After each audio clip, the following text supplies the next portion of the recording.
Bonjour, merci d'être là. Je suis heureux de vous retrouver pour ce deuxième épisode sur le son.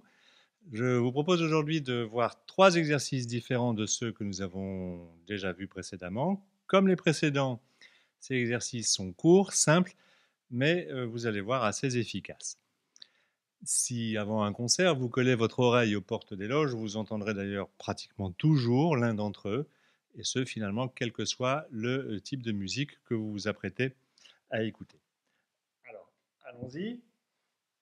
Eh bien, le premier exercice consiste simplement à jouer des octaves ascendant et descendant. Prenons un Fa.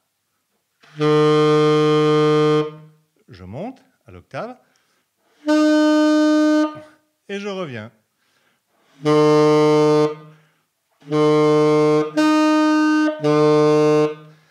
Un demi-ton au-dessus, Fa dièse, en bas. On part de Sol.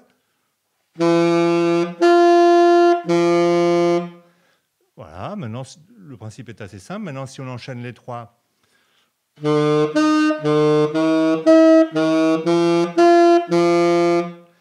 Et ainsi de suite, finalement, en partant de toutes les notes où il est possible de monter d'une octave, Fa ou Fa dièse, selon votre instrument. Alors, dans un premier temps, je vous conseille de faire cet exercice en notes longues pour bien entendre, bien prendre le temps de poser vos sons, de les jouer plutôt détachés, ces notes. C'est plus facile pour les grands intervalles que de jouer liés, de jouer sur toute la tessiture. Vous pouvez partir, puisque là on monte du si bémol grave et aller jusqu'en haut.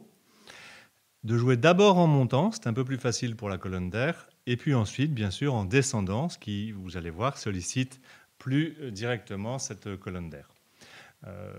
Faisons avec un si.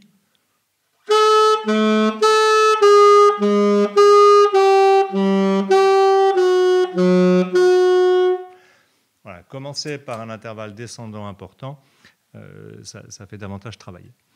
Donc, et ainsi de suite, hein, en partant du Fa dièse aigu et puis en essayant de descendre le plus bas possible.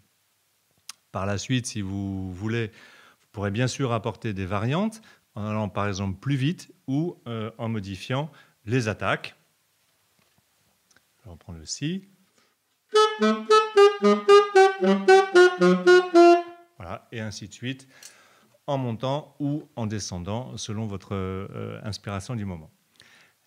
Pour le deuxième exercice, je vous propose de travailler autour de déclenchement du son et d'amener celui-ci en subtone, c'est-à-dire avec le timbre le plus doux, avec le moins de timbres possible. Alors vous entendez souvent cet effet, en particulier dans les ballades très jolies, qui donnent de la chaleur, une douceur, un certain velouté. De quoi s'agit-il ? Eh bien, d'approcher doucement le son par en dessous, d'où le nom, subtone, sous le ton. Et ça, c'est vraiment un effet propre aux instruments à vent et au saxophone en particulier, même si la clarinette l'utilise aussi. Alors, prenons un Mi. Voilà, et on va essayer de le prendre sous le ton. Alors, c'est plutôt dans le registre grave que l'on pratique de cette façon. Et ensuite, on va essayer de descendre demi-ton par demi-ton.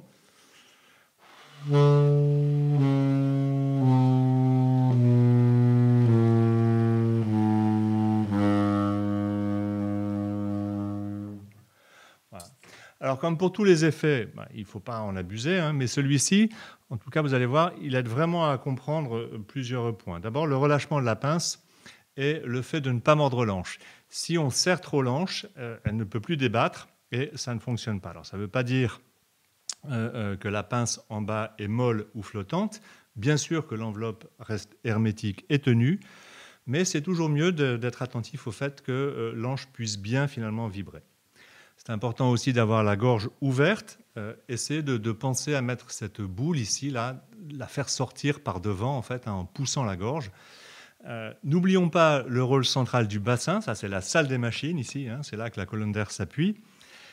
Et puis vous verrez qu'il y a un équilibre à trouver entre la quantité d'air et la vitesse d'air expirée. On parle de débit pour la quantité et de pression pour la vitesse, puisqu'ici, eh bien, il faut prendre beaucoup d'air, mais ne pas le souffler trop vite.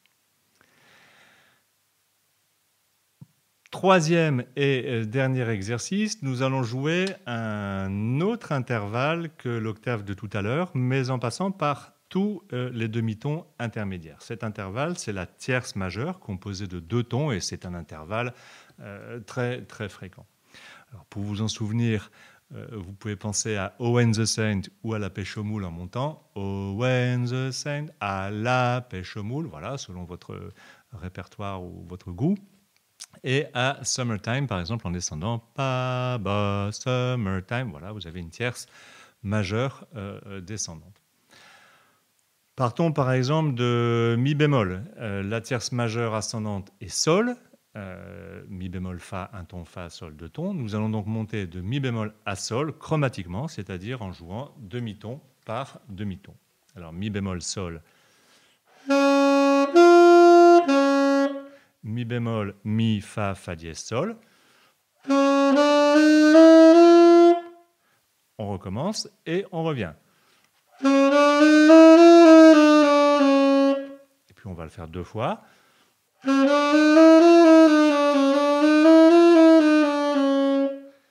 On peut ensuite monter d'un demi-ton et partir de Mi.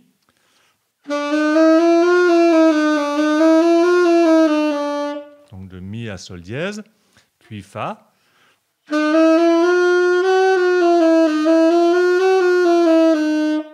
Et puis ainsi de suite, Fa, Fa dièse, jusqu'en haut de ce que permet votre instrument. Ensuite, nous allons faire le même exercice, mais cette fois-ci en descendant. Partons, je ne sais plus où on était, de Si pour l'exemple.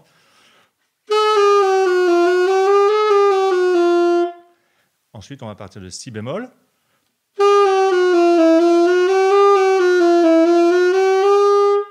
Puis de La.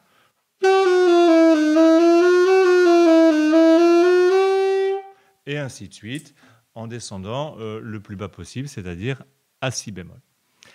Alors ici, l'intérêt est qu'on enchaîne des notes, et cet enchaînement, finalement, c'est déjà une phrase en soi, et c'est d'ailleurs une approche chromatique par le bas ou par le haut qu'on va très souvent utiliser pour valoriser une note. Ça nous permet de travailler sur toute la tessiture de l'instrument, si on part bien du bas ou du haut. Cet exercice nous aide à synchroniser le souffle et les doigts, et éventuellement d'ailleurs la langue, si on modifie les attaques. Et puis ça nous aide aussi à délier un peu les doigts en faisant des allers-retours vers le haut, vers le bas. On a souvent tendance à partir sur un mouvement ascendant ou descendant et on oublie de combiner les deux, d'alterner, ce qui est toujours plus varié, qui va être plus joli, notamment dans les chorus. Voilà pour ces 3 exercices. J'espère avoir été clair et compréhensible. Encore une fois, ces exercices sont vraiment très fréquents, et c'est sans doute pas par hasard. Ils montrent en effet assez vite leur efficacité. Alors, n'hésitez pas à en faire 1, 2, 3, quelques minutes au début de chaque séance. Vous verrez, ça devient très vite une routine assez agréable qui vous permet finalement aussi de chauffer l'instrument et d'entrer dans votre session dans de bonnes conditions. Essayez de les faire sur toute la tessiture de votre instrument, en allant dans les graves comme dans les aigus. Je sais qu'on a tendance à éviter ces registres, mais les graves et les aigus sont vraiment de jolis registres. Et c'est aussi pour ces sons-là qu'on aime le saxophone. Ce serait un peu dommage de les écarter, un peu finalement comme si on vivait dans une belle maison, avec un bel étage, une belle cave, mais qu'on restait toujours au rez-de-chaussée. Travaillez lentement. Écoutez-vous autant que possible. Pensez, si vous pouvez, à vous enregistrer ou à jouer contre un mur, par exemple. Vous allez voir que ça va vous renvoyer un son et vous dire beaucoup de choses. Cherchez à bien garder vos équilibres, bien vous appuyer sur le bassin, on en a déjà parlé, et à relâcher la gorge et la mâchoire du bas. Essayez de prononcer entre O et A, comme si ça venait du ventre. Vous voyez, pour bien dégager votre colonne d'air. Essayez de porter le regard assez loin, levez le menton. De temps en temps, on voit ça, en particulier sur les subtones, mais c'est handicapant en fait, puisque vous coudez la colonne d'air. Si vous le souhaitez, vous pouvez évidemment modifier les tempos et attaques et apporter autant de variantes à ces exercices que votre imagination vous en suggérera. Voilà, j'espère en tout cas que vous prendrez vraiment plaisir et que vous vous amuserez avec cette pratique. N'hésitez pas dans les commentaires à partager vos propres exercices, suggestions, interrogations ou éventuelles difficultés. Merci en tout cas d'avoir regardé cette vidéo. Prenez soin de vous et à très bientôt.